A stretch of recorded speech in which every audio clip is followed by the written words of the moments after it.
Hello and welcome to another episode of Montcast. Thanks for joining me once again. I think that this week's episode is going to be a little bit shorter than usual, but I think that's okay because it doesn't take too much of your time and we just get to what's important and then we move on with our day to video games or Clash or whatever you got coming up. More on that Clash thing in a bit if you don't know what I'm talking about. But let's get started. Your new game this week is kind of in a different realm than I usually go for new games. This one is Dark Souls Remastered, and if you look it up on Steam, it's got mixed reviews and its price tag is $50, which normally says you shouldn't spend your hard-earned money on this. However, the fact that it's a remastered game and it doesn't have negative reviews is rare. That tends to have negative. It's either overwhelmingly positive or negative. There's kind of no in between. The fact that this is no in between means that you might get, if you're a Dark Souls fan specifically. If you're not a Dark Souls fan, you want to get into Dark Souls, this probably isn't the game for you. But if you're a Dark Souls fan and you're looking to relive the glory, then Dark Souls Remastered is probably a great choice for you. Even though you're probably better off to wait for a Steam sale or something, because everybody does, because it's Steam and they come up often enough. We probably got a summer sale coming up sometime soon. I'm not entirely sure, but probably coming soon. Moving right along into video game news. One of the most popular video games in the world, Counter-Strike Global Offensive, has added a neck hitbox. This is going to make it more predictable, they say anyways. It's going to make more predictable headshots when you are shooting your enemy from behind, or therefore getting shot from behind. Just because there's a lot of what's the word I'm looking for here? Inconsistency in detecting headshots versus just a miss of the head or hitting the upper back. So they've added a new shaped neck hitbox that's going to help with that, they hope. And it being Valve, they've probably tested it relentlessly, and I trust them when they say that it is going to help. But I have no hard evidence other than it's Valve that says this, and they tend to test the ever-loving stuff out of their stuff, trying to keep us family friendly. Anyways, moving on. Black Ops 4, there's tons of hype leading up to the October release of the new Call of Duty game. All kinds of articles, all kinds of news. They have a fan favorite map from Call of Duty Zombies called Mob of the Dead. That fan favorite map is getting the Black Ops 4 treatment and will be included in the upcoming Call of Duty Black Ops 4. On to Rainbow Six Siege. They might get a new kind of breacher. If you want more information on what might potentially be coming to Rainbow Six Siege on May 20th, check the tweet from @ClubTwitch or the Twitch Club Twitter.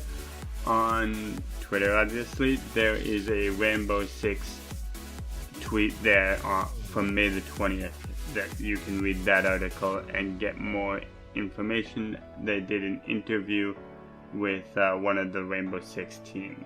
Resident Evil 7 is coming to Switch as a streaming game, I believe. But yeah, so if you got a Switch and you're a Resident Evil fan, rather, then you've got something cool coming. Resident Evil 7. And the only other new video game news is that League of Legends Clash is coming. It actually starts tonight. if you are listening to this on release day. And it's essentially, Clash is Riot Games' sanctioned competitive tournament for teams of 5.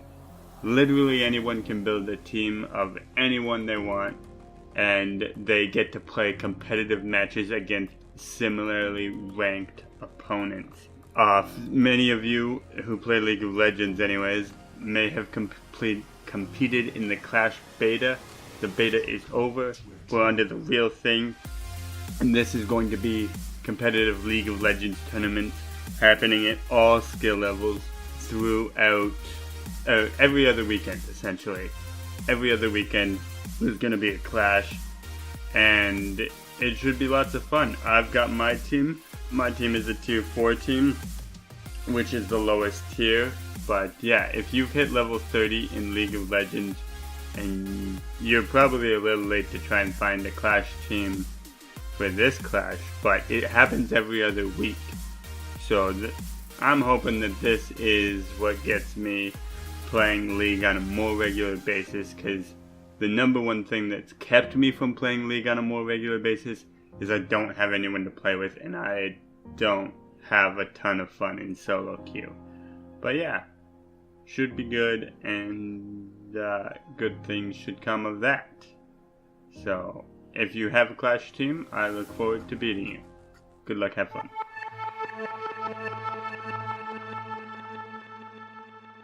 Have you ever tuned into an esports tournament or Twitch stream and wondered, what the heck is going on in this game? What team is even winning right now? The commentators are explaining what's going on using words that you've never even heard of before, and you've just felt lost? Worry not. Montcast presents a new series coming July 2018.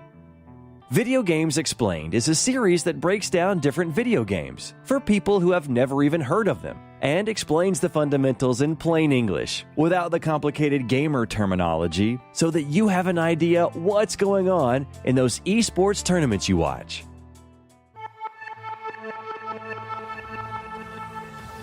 So your indie game this week is another different style one, because this one's not even out yet, and it won't be out for a little bit. I believe it's coming out in July. Graveball is a game I have been hyped for a little while, since I saw it at PAX South 2017? That sounds right. PAX South 2017, early 2017. So almost a year and a half ago I first heard about this game. And it's coming out in July. It's essentially a game of graveyard rugby kind of thing, where teams of goblins try to smash each other with clubs. I'm notoriously bad at explaining video games on this podcast. However, if you check out the Steam page, which I'll link in the episode description for your viewing pleasure, the Graveball game is awesome, and I'll be picking it up and I'll be playing it probably with a bunch of Twitch Club peeps on release. So you could, if you want, you can join in our party if you've got no one else to play with, or you can just pick it up and play it on your own. That's cool too. And I hope you enjoy either way. So yeah, enjoy Graveball. Okie doke, on to esports, and we have another record, but this one's a pretty damn big record. 127 million people watched the mid-season invitational finals for League of Legends. There is a lot that goes into this number. However, the finals for the mid-season invitational was the Chinese representative team and the Korean representative team. And that's the best possible combination for viewership, because China and Korea have the two biggest player bases and viewer bases in League of Legends. But 127 million viewers breaks the record for any esports event ever. No esports event has drawn that many viewers to a single match before. And Team RNG from China takes the crown from Korea in a thrilling 3-1 best-of-5 series. And what this doesn't tell you is that RNG is a bigger team than they were allowed to bring. They're a team of, I would say, 7 core players, for those of you who don't know. League of Legends is a 5 versus 5 type game. So they had to leave one of their players at home, and therefore they left a lot of their strategies at home, and they still came to this tournament, dominated, and ultimately took the title. Uzi is their AD carry and one of the best AD carries in the world. He now has his domestic title from winning the Chinese championship and the mid-season invitational title. And there's no doubt that he's got his sights set on another title in China for the summer split and Worlds coming in November. A lot of people, especially Chinese fans, are going to be looking forward to seeing Team RNG and Uzi qualify for the World Championships and represent China on the world stage there as well, especially after this performance. Overwatch Stage 4 is the final stage and it is underway. So each team is in their last 10 games of the regular season before we will get to the Stage 4 playoffs and then the overall playoffs that will end with the grand finals at the Barclays Center in New York City. So cheer on your favorite teams as they make their push towards the end of the season. And yeah, that's it for Overwatch League, except for contenders. Blizzard is taking heat for doing things their own damn way, as they tend to do. So this goes back to the story I believe I covered in the last episode, where there's a contenders team called Fusion University. Their initials were FU for Fusion University. Their jerseys said FU. And the commentators, people employed by Blizzard, used the term FU in reference to this team quite liberally until they started doing really well and made it to the semi-finals of the contenders for North America. Ultimately, they did go on to win the grand finals there against Toronto, but Blizzard did a complete 180 and completely banned all the FU branding, including the use of it on broadcast and in the commentators. It's just a complete 180 from what they said was okay for so long. Not so long, but they had plenty of opportunity to say this is not okay before the team started doing really well. And it's just when the team started doing really well and getting some publicity that they decided it wasn't okay. So that it sucks for them, but them being Fusion University. But this is Blizzard for you. They do whatever the hell they damn well please because they've got the money to. And that's about the end of the story. Everybody needs their money, whether they're competing in contenders, competing in whatever. They want the money that Blizzard offers. And they make all the rules, and they can change them whenever they see fit. So it's definitely a monopoly there, but before this turns into too much more of a rant, I'm going to move on to CSGO, the last story of esports. North beat the Hellraisers to take DreamHack tours. I believe this was in France, but yeah, the Counter-Strike team there coming out on top. The North team anyways, coming out on top. Taking the first DreamHack of the year, I believe. That's it for esports. And with that, I'm going to leave you with subscribe so you never miss an episode.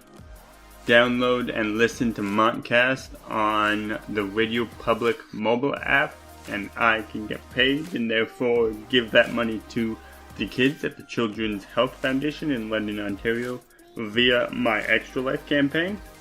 And thank you to Approaching Nirvana, of course, for the awesome background music week after week. See you next week.